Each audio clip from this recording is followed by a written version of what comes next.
కథ పేరు 'బంగారం కావాలంటే అగ్ని తప్పదు'. ఒక యువకుడు గురువును అడిగాడు, జీవితం ఎందుకు ఇంత కష్టంగా ఉంటుంది?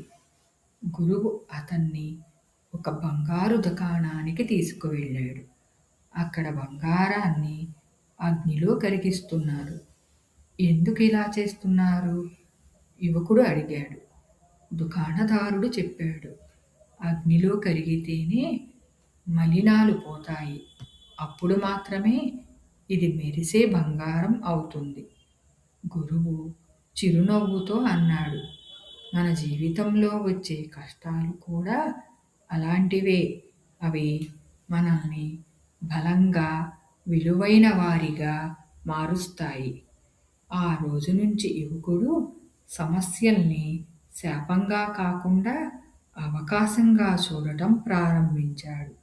నీతి: కష్టాలు మనల్ని నిరుత్సాహపరచటానికి కాదు, మెరుగుపరచటానికి వస్తాయి.